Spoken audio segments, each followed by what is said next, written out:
अस्सलाम वालेकुम, मैं हमारी अली। आप देख रहे हैं मेरा चैनल। किवान का डीएनए करवाना चाहिए, वो रजब भट्ट का बेटा है या फिर किसी और का।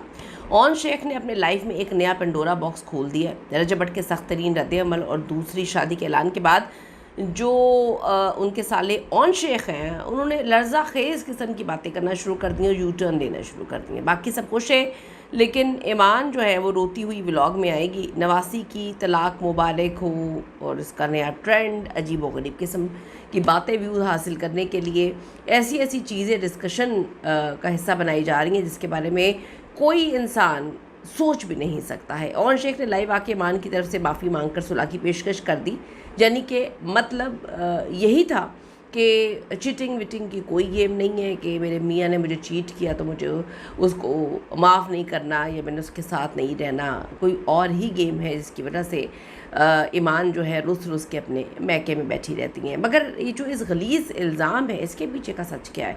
ये तो इंतहाई घटिया किस्म की बात है। इस बात को क्या सोशल मीडिया पे किया जाना चाहिए था कि डीएनए होना चाहिए किवान का? ये किस तरह की फजूल बात है? ये कितना घटिया टॉपिक है? इसके पीछे की असल कहानी और सच की आज की वीडियो में इस पर बात करते हैं। रिक्वेस्ट है चैनल को सब्सक्राइब करें जी, आपकी सपोर्ट की ज़रूरत है और आपने वीडियो को आखिर तक ज़रूर देखना है। किवान का डीएनए करवाना चाहिए, वो पता नहीं रजब का बेटा या किसी और। रजब भट्ट के तलाक केस से तो नॉर्मली हमें दो बातें समझ आती हैं, क्योंकि सबने दुनिया देखी है, कोई चूचा बच्चा नहीं है, रोटी को चोची नहीं कहता, कि ये साबित होता है कि तलाक सिर्फ सोशल मीडिया के लिए और दूसरा व्यूज़ के लिए ओन शेख किसी भी हद तक किसी भी लिमिट को क्रॉस करने के लिए तैयार है, जा सकते हैं। उनकी वालदा और उनकी बहन उसमें उसका साथ दे रही हैं। ये दो चीज़ें लोगों को समझ आई हैं और लोग बार बार इसको ही पिन कर रहे हैं। ये बातें तो कोई घर में नहीं करना पसंद करता, ये बातें तो कोई अल्लाह माफ़ करे अस्तगफिरुल्लाह कोई घर में करना जो है चाहे तो थोड़ा सा शर्म है उसको आ जाती है कि किस तरह की बातें कर रहे हैं। जो टॉपिक ऑफ डिस्कशन ये सोशल मीडिया पे लेकर आकर करते हैं। जी हाँ, रजब और ईमान की लड़ाई अब इस हद तक गिर चुकी है। रजब भट्ट तो हमने देखा कि चुप ही है, जहाँ लाइव सेशन में मासूम बच्चे के डीएनए की बातें शुरू कर दी। जब ओन शेख टिकटॉक लाइव पर आते हैं, यकीन करें चांद ही चढ़ता है और वो कोई ना कोई चांद चढ़ाते हैं या शायद चांद चढ़ाने के लिए ही टिकटॉक लाइव पर आते हैं। दिन रात बैठ के मेरा किवान मेरा किवान मेरा किवान की स्टोरी होती है। हमारे घर का शहजादा है किवान।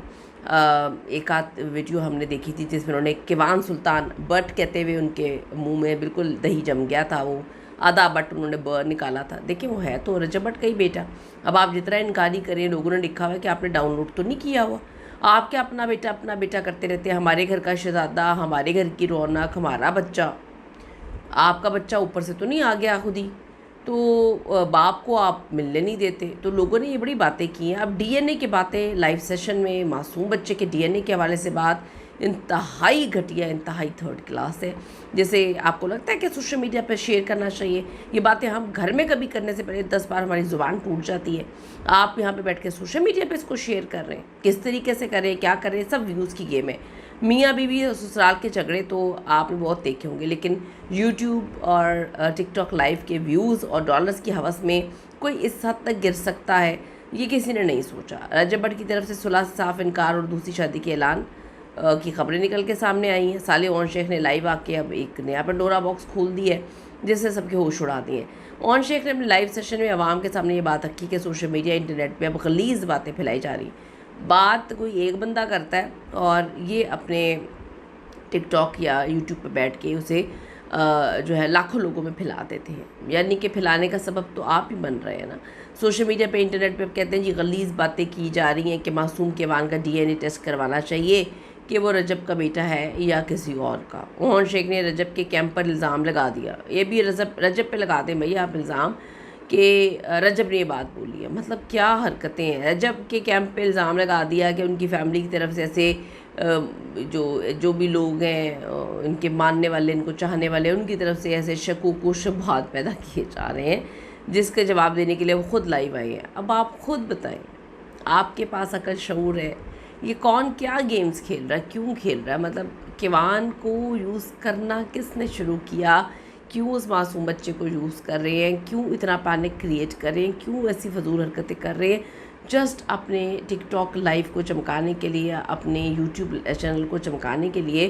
सबको पता है कि किसकी यूट्यूब चैनल्स को खड़ा करने में कितनी मेहनत है और आप लोग जो है किसी के नाम का खा रहे हैं।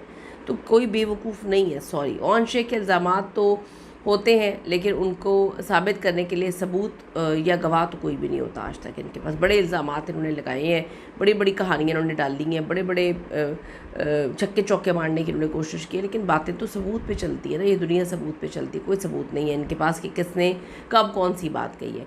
फैज़ ने शदीद गम और गुस्से का इजहार किया है कि ईमान को पता नहीं चल रहा कि उसका भाई उसके बारे में या उसके बेटे के बारे में क्या क्या बातें कर रहा है सोशल मीडिया पे बैठ के, या बहन ही डिक्टेट कर रही है, बहन साथ खड़ी मौजूद है।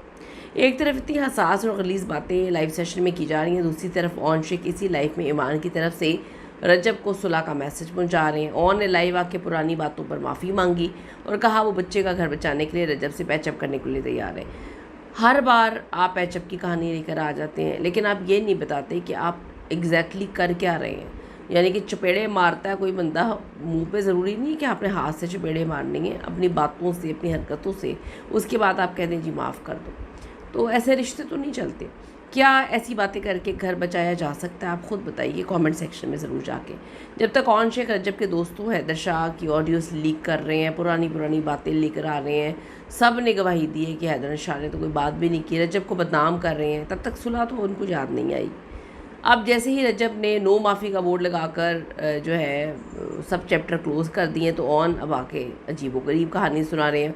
मेरी बहन को भी मसला नहीं है, तो भाई आपकी बहन को तो डे 1 से मसला नहीं था। फिर ये आवाम को चाहिए कि अपनी फजूल बातें बंद करें ना, कि रजब भट्ट बहुत बड़ा चीटर है, तो रजब भट्ट जो है उसके साथ ईमान को नहीं रहना चाहिए। भाई उसको उसके चीटर होने से तो कोई मसला नहीं है, उसने एक बार चीटिंग की, उसने माफ़ी मांग ली। आप अगर कोई औरत अपना घर बसाना ही नहीं चाहती, रहना ही नहीं चाहती, तो उसका मियाँ जो है वो, अब आप क्या कहेंगे? आप अपना घर छोड़ के अपने भाई के चैनल को प्रमोशन में लगी हुई हैं, अपने इन्फ्लुएंसर बनने में आप लगी हुई हैं, आपने सब कुछ छोड़ छाड़ दिया है। इतना मामला ख़राब करने के बाद जो है टिकटॉक लाइव पे क्या बातें की जाती हैं ऑन शेख की जानिब से? सिर्फ रजब भट्ट उसके दोस्तों पे बातें की जाती हैं। इस तरह जो है टिकटॉक लाइव इनका चल रहा है आज तक। इनके व्लॉग्स में भी यही बातें हैं। आज हमने ये एक्सपोज कर दी, आज मैंने ईमान ने ये सेलिब्रेशन कर दी, ईमान के वान। अजीब बातें हैं। अब तो ये बात सच साबित हो रही है कि पहले रजब भट्ट और फिर के वान सिर्फ नाम कैश करवा कर व्यूज़ हासिल किए जा रहे हैं। ऐसा लगता है कि रजब भट्ट ने ही ईमान और केवान पर सोशल मीडिया की पाबंदियां लगाई हुई थी, ऐसे इन्होंने पोस्ट कर दी है। वरना रजब भट्ट से अलहदगी के बाद सब कुछ सोशल मीडिया पे डाला जा रहा है, आप खुद देख लें। अवाम आप पूछ रही है इस फैमिली में चल क्या रहा है? सोशल मीडिया पर ट्रेंड चल पड़ा है कि ईमान के घर में तलाक को ऐसे लिया जा रहा है जैसे कोई आम सी बात है। जैन के घर में बड़ा नॉर्मल है, तलाक बहुत ज़्यादा नॉर्मल है। लोग तंजन कह रहे हैं कि जी वहाँ तो नवासी को तलाक की मुबारकबाद हो का माहौल बना हुआ है। सारी परेशानियाँ और इस वक्त सिर्फ 30 मिनट का व्लॉग बनाते वक्त इनको क्यों याद आती हैं? रोना पिटना, बाकी जब वो सब कुछ प्रमोशंस कर रही होती हैं शी इज़ टोटली फाइन।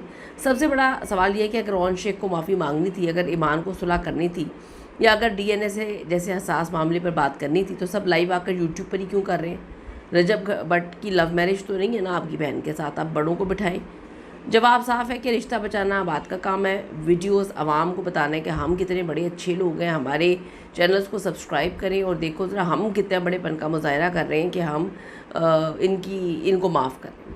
अजीब सी, पहले ये माँ बच्चे के नाम पर लड़ रहे थे, अब लाइव सेशंस में DNA टेस्ट की कहानियाँ लेकर आ गए हैं। ये आपके ख्याल में क्या ऑन शेख का लाइव आके बच्चे का DNA का पंडोरा बॉक्स खोलना या फजूल बातें दुनिया के सामने रखना? बहुत सारी चीज़ें इंसान को दरगुजर करनी पड़ती हैं, लोग बड़ी बड़ी बातें करते हैं, हर बात को सोशल मीडिया पे नहीं लाया जाता। आपकी इस पर क्या ओपिनियन है, ये क्यों किया गया है? ज़रूर कमेंट करेगा। See you in the next video.